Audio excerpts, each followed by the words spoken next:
Bora começar o diário de gravidez aqui em Portugal que eu enrolei e eu disse, quer saber de uma coisa? Se eu não começar a gravar agora, eu vou gravar mais não.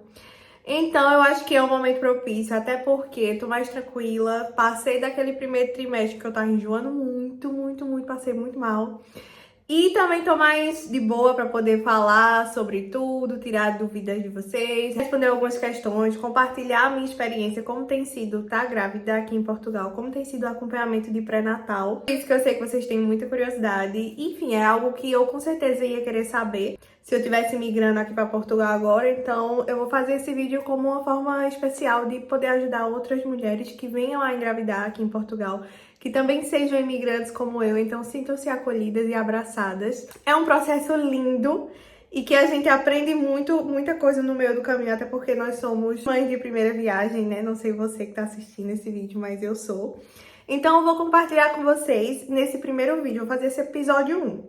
Nesse episódio 1 eu vou compartilhar com vocês como foi a questão da minha gravidez, se foi planejada, se não foi, como foi que eu descobri, enfim. Detalhe importante de se lembrar, o tutorial dessa maquiagem aqui já tá postado no TikTok, então me siga em todas as redes. Eu sou maquiadora também, moro aqui em Portugal. Me segue nas redes sociais pra gente ir trocando figurinha. Bora lá então ao que interessa.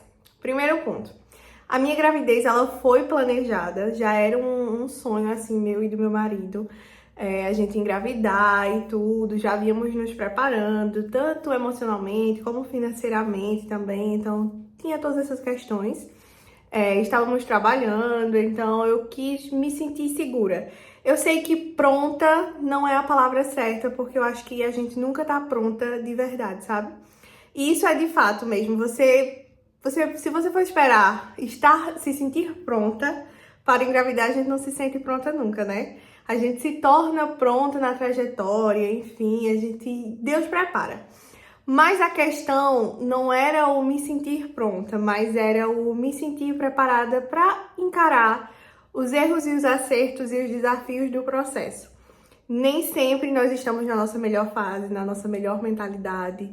E a maternidade, ela exige tudo isso. E eu queria mesmo que fosse um momento assim, pedia muito a Deus para que eu pudesse planejar um momento de ter a minha gravidez, para que eu tivesse uma gravidez um pouquinho mais tranquila, porque eu sou uma pessoa muito ansiosa, então eu ia querer dar o melhor de mim. Sei que vou falhar muitas vezes, a questão não é essa. Mas não era o ponto de me sentir pronta. Mas o ponto X da questão era mesmo o me sentir preparada para lidar com essa fase e querer com todas as forças que aquilo ali acontecesse. Não sei se vocês me entendem.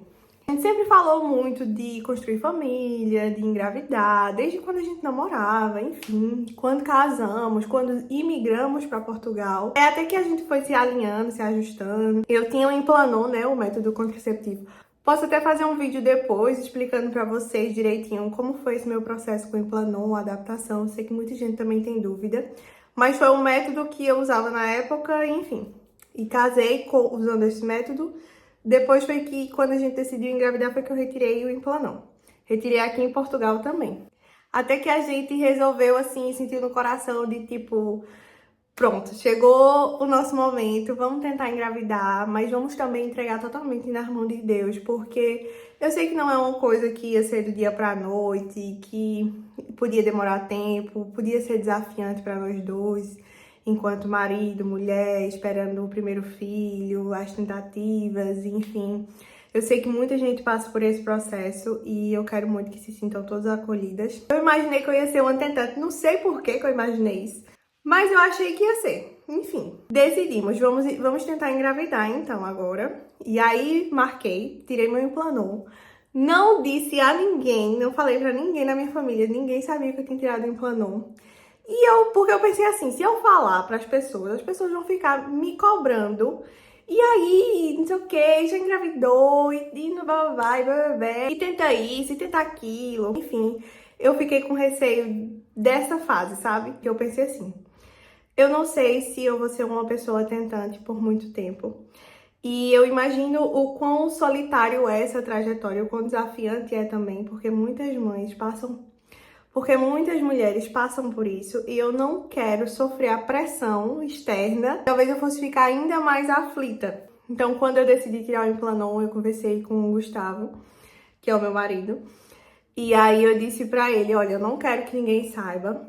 Vamos entregar nas mãos de Deus. Quando for a hora certa da gente engravidar, essa criança vai vir pro nosso lar. A espiritualidade já tem cuidado de tudo. E nós já vínhamos tendo sonhos com o nosso filho. Sonhos assim, pareciam bem reais, sabe? Parecia que o espírito da criança já literalmente já estava rondando o nosso lar. Mas eu disse, eu não quero que a gente fique pressionando, nem fique ansioso. Deixa eu vir no tempo que tiver que ser. E vai ser isso. E aí, tirei o Implanon. Foi super tranquilo também a retirada do Implanon. Eu acho que eu vou fazer um vídeo separado só disso. Então, quando eu tirei o Implanon, eu tirei num mês, salvo engano, no mês seguinte eu já engravidei. E foi muito rápido. Meu Deus do céu, como eu sou fértil, misericórdia. E Gustavo também, né? Porque eu digo, mulher, não tava esperando que fosse ligeiro desse jeito, não, mas tudo bem. Quando descobri a gravidez, ele já vinha desconfiando que eu podia estar grávida porque a minha menstruação estava atrasada. Mas menstruação atrasada, pra mim, não era, assim, o principal sinal de alerta, por conta que eu sou aquele tipo de pessoa que a minha menstruação, ela sempre escolhe o dia de vir. Então, podia ser começo do mês, podia ser meio do mês, podia ser final do mês. Mulher, eu nunca sabia quando é que aquilo ali ia vir. Então, eu disse, eu só vou pensar que eu posso estar grávida se o mês acabar e ela não descer de jeito nenhum. Mas Gustavo todo dia vinha me dizendo, amor, tu tá grávida, tu tá grávida, tu tá grávida. E eu, tipo, não tem, já não tô. Só por conta da menstruação, que eu tava duvidando, enfim.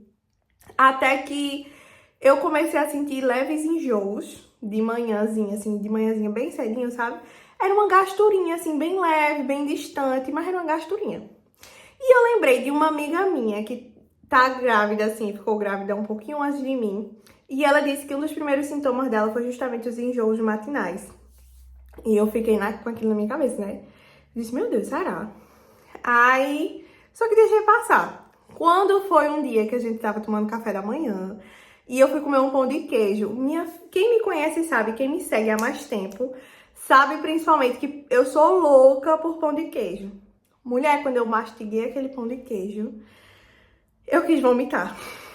E foi ali que eu disse, tem alguma coisa acontecendo comigo, eu não tô normal. Porque eu enjoar pão de queijo era uma coisa assim, não tinha nem como se cogitar. Mas parece que Deus faz as coisas tão perfeitas, que, minha gente, tudo no teu corpo muda de uma forma que tu vai desconfiar que tá grávida. Tu vai saber que tem alguma coisa diferente no teu corpo, porque tu vai enjoar daquilo que tu mais ama, e aí tu já vai fazer assim, tem algo errado acontecendo aqui. Mas doce, por exemplo, eu simplesmente esqueci. E nesse dia, quando eu enjoei o pão de queijo, aí eu me lembrei que tinha bem uma semana que eu não comia uma coisa doce. E eu sou viciada em doce, viciada mesmo. Aí eu disse, meu Deus, faz uma semana que eu esqueci de doce, não sinto nem falta. Aí eu disse, eu não tô normal mesmo, não. Não tô. E aí eu comentei com uma amiga minha, né, de que a gente tava falando sobre o meu sonho de ser mãe e tudo. E que eu ia tentar engravidar. E eu falei pra ela, nem vou comentar nada porque a minha menstruação já tá atrasada. E ela bateu o olho em mim e disse assim, tu tem que fazer o teste, porque tu tá grávida, eu tenho certeza que tu tá grávida. E eu disse, meu Deus do céu, pronto, pilhou e aí ficou na minha cabeça. Eu comprei o teste e fui fazer no outro dia de manhã. Quando o Gustavo saiu pra trabalhar cedinho, foi que eu fui fazer o teste, porque eu fui fazer com a primeira urina do dia, porque é a mais confiável, né? A mais forte. E aí tem o vídeo também no Instagram, vou deixar só um trechinho rolando aqui, mas se vocês forem lá assistir, e aí vocês vão ver, foi coisa mais linda. Pronto, fiz o exame, deu positivo, me deu um ataque cardíaco na hora, parecia assim, que mulher, eu não sei explicar a sensação. É assim, surreal, porque por mais que eu tivesse esperando um pouco, que eu tivesse na expectativa já, mas, mulher, o chão parece que desaba, parece que tu fica cega na hora, tu fica sem acreditar, porque literalmente agora tem uma vida dentro de tu, mas, tipo assim, é muito louco na hora que a gente vê aquele positivo. Nossa Senhora! Aí eu comecei a me tremer todinha, parecia que tava me dando um piripaca, assim. Aí eu disse, pronto. Quando o Gustavo chegar, não, eu ainda pensei assim, vou tentar manter segredo pra mim ver se eu consigo fazer uma surpresa pra ele, que eu queria muito fazer uma surpresa pra ele. Mas já tava tão ansiosa, tão ansiosa. E o pior é que quando eu descobri, os enjoos pioraram muito. Aí foi que ficou difícil de esconder mesmo. Porque Gustavo ia me buscar no trabalho, e eu voltava do trabalho com ele, e ele dava cada curva no meio do caminho, que eu dizia assim, meu Deus do céu, eu vou botar todos os meus bofes pra fora nesse momento. E aí, ficava muito difícil de esconder, mas ele já tinha percebido que eu tava muito enjoada mesmo. Mas estávamos colocando desculpas em outras coisas, e eu me coçando já pra contar. Mas eu tava segurando um pouquinho, porque eu tava pensando em fazer uma surpresa. Lembra de uns chinelinhos de couro que eu cheguei a postar pra vocês? A minha amiga tinha trago do Brasil. E eu ainda não tinha pego com ela, então eu queria pegar com ela primeiro pra fazer a surpresa. Mas enfim, não me aguentei de ansiedade, não deu certo. Aí eu disse, vou contar mesmo. Comprei só uma blusinha branca lá na Primark, no shopping. E aí, quando foi de noite que ele chegou, eu contei e gravei a reação. Tem no Instagram também. Eu vou deixar todos os links aqui no vídeo, porque aí vocês dão uma olhada lá, se vocês quiserem ver. Descobrindo a gravidez, né, eu já procurei o centro de saúde. E aí informei, você sempre vai procurar o centro de saúde onde você mora. Por exemplo, você mora em Leiria, Lisboa, Odivelas, Loures, enfim, você procura o centro de saúde da sua região aqui em Portugal. Vai lá e informa que você tá grávida, que você já fez teste e tudo, deu positivo, porque eles vão fazer o teu encaminhamento pro centro de saúde onde tu vai ser acompanhada. E foi isso que eu fiz. Só que quando eu engravidei... Ai, eu tô cansada. Às vezes bate um cansaço, né? Terceiro trimestre, amigas. Quando eu engravidei, eu não tinha o número de utente, que é o número que a gente utiliza para ter acesso aos serviços públicos de saúde aqui em Portugal. É como se fosse o nosso número do SUS lá no Brasil, sabe? E eu não tinha esse número de utente ainda, porque a minha zona não tinha me dado ainda o número de utente. Já tinha um ano que eu tava em Portugal. E ainda assim não tinha conseguido número de utente, então eu sempre que precisava eu tinha que ter acesso aos serviços particulares ou usar o PB4 em serviços públicos, mas os serviços públicos eram sempre tão demorados e ruins, que eu sempre me recorria aos hospitais particulares quando eu precisava. Quando foi nesse dia que eu descobri a minha gravidez, eu já fui no centro de saúde, eu disse, olha, eu tô grávida, acabei de fazer um teste, deu positivo, eu não tenho número de utente. Na hora, fizeram meu número de utente. Saí de lá com o número de utente, minha filha. Pra você ver, porque eu passei um ano em fila de espera e a única coisa que eles me diziam era que tinha que esperar mesmo, que era muita gente que estava na fila de espera e tudo. Corri de 5 minutos, eles me deram um número de utente. Feito isso, me deram um número de utente e já me encaminharam pro centro de saúde que eu ia ser atendida. Aí falaram assim, você fica no aguardo porque o centro de saúde vai entrar em contato com você para poder marcar a primeira consulta e dar início ao seu encaminhamento, né? E assim eu fiquei esperando, só que demorou. E os dias iam se passando e eu já preocupada porque eu já queria começar o meu atendimento para ontem. E há uma coisa que eu esqueci de dizer. Quando eu pensei em engravidar, eu tinha feito já consultas ginecológicas na rede privada. Aqui em Portugal já tinha uma ginecologista que me acompanhava. Foi ela quem tirou o meu Implanon e ela já tinha me passado uma vitamina para estar tomando até mesmo antes de engravidar, né? Que é o correto, que é o ácido fólico. Só que a vitamina era em cápsula, eu já contei até isso no Instagram, e eu não conseguia engolir essa vitamina. Minha filha, foi um caos. Aí depois ela me passou uma que dissolve, né? É um pozinho, você coloca na língua e ela dissolve. Porque eu disse, eu não tenho condição, não vou conseguir engolir essa cápsula e me lasquei, enfim. Então essa que dava pra dissolver.